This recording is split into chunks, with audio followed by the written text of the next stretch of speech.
بسم اللہ الرحمن الرحیم۔ السلام علیکم روحانی دنیا چینل کو دیکھنے والے معزز خواتین و حضرات، امید ہے آپ سب لوگ خیریت سے ہوں گے اور ایمان کی بہترین حالت میں ہوں گے۔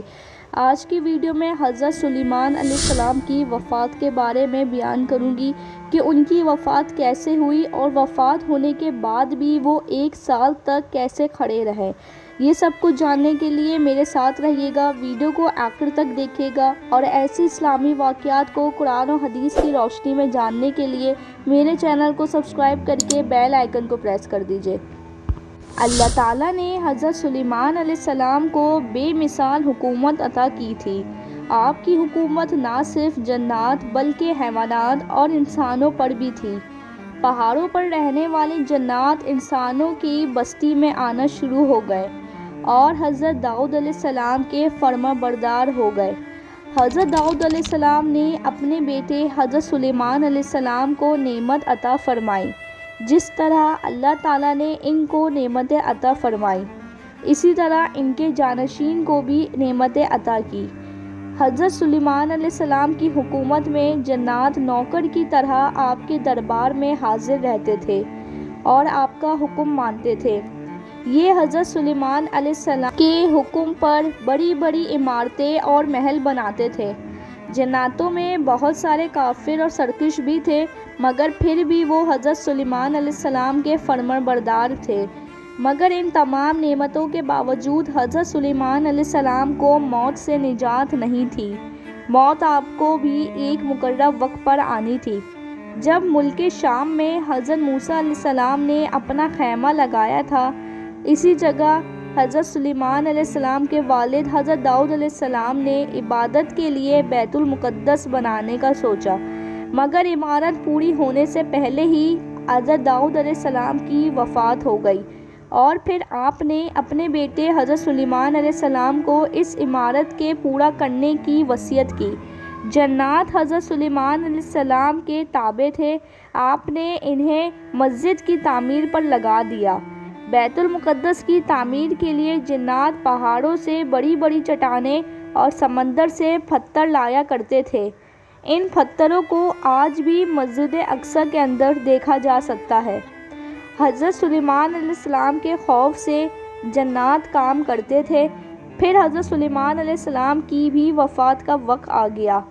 آپ نے اللہ تعالیٰ سے دعا کی، اے اللہ، میری موت جنوں کی جماعت پر ظاہر نہ ہو، تاکہ وہ عمارت کے مکمل کرنے کے کام پر لگے رہیں، کیونکہ اگر جنات کو حضرت سلیمان علیہ السلام کی وفات کا علم ہو جاتا تو وہ کام چھوڑ دیتے۔ لوگ کہتے ہیں کہ جنات کے پاس غیب کا علم ہے اور وہ ہر بات سے باخبر ہے۔ حضرت سلیمان علیہ السلام نے مالک الموت سے کہا تھا، میری موت کا وقت آئے تو کچھ عرصہ پہلے بتا دینا۔ پھر ایک دن مالک الموت آپ کے سامنے آئے اور کہنے لگے کہ عنقریب آپ کی موت ہونے والی ہے۔ ایک دفعہ حضرت سلیمان علیہ السلام نماز پڑھ رہے تھے تو ان کے سامنے ایک درخت اگ گیا۔ حضرت سلیمان علیہ السلام نے کہا، تیرا نام کیا ہے؟ تو اس نے کہا، کورو۔ آپ نے کہا، تو کس چیز کے لیے ہے؟ پودے نے کہا، گھر کی ویرانی اور خرابی کے لیے۔ حضرت سلیمان علیہ السلام سمجھ گئے کہ موت کا وقت قریب آ گیا ہے۔ حضرت سلیمان علیہ السلام نے جناتوں کو شیشے کے مکان بنانے کے کام پر لگایا ہوا تھا۔ آپ وہاں گئے اور عبادت میں لگ گئے اور اسی دوران آپ کی روح قبض کر لی گئی، لیکن اس لکڑی کے سہارے آپ اس طریقے سے کھڑے رہیں اور جنات آپ کو دیکھ کر کام میں لگے رہے۔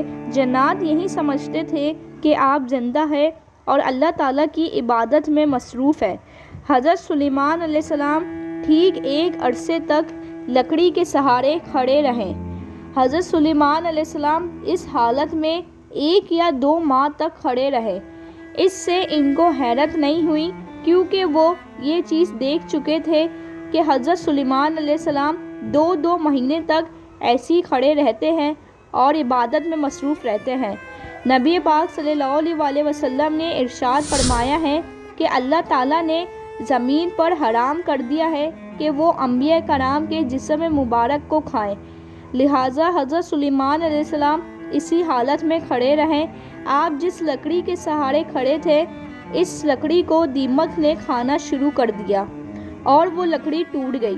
پھر آپ کا جسم مبارک زمین پر گر گیا اور سب کو علم ہو گیا کہ آپ کی وفات ہو گئی ہے، اور اس وقت تک عمارت بھی مکمل ہو چکی تھی۔ اس واقعے سے یہ پتہ چلتا ہے کہ جنات عالم غیب نہیں ہیں، کیونکہ اگر وہ غیب کا علم رکھتے تو حضرت سلیمان علیہ السلام کی وفات کا 1 سال پہلے ہی پتہ چل جاتا۔ میری ویڈیو آپ کو آج کی دیکھنا اور سننا اچھا لگا ہو تو ویڈیو کو لائک کر کے شیئر کر دیجیے گا، اور ساتھ ہی میرے چینل کو سبسکرائب کر کے بیل آئیکن کو پریس کر دیجیے گا۔ مجھے دیجیے اجازت، ملتی ہوں آپ سے اگلی ویڈیو میں۔ اپنا خیال رکھیے گا۔ اللہ حافظ۔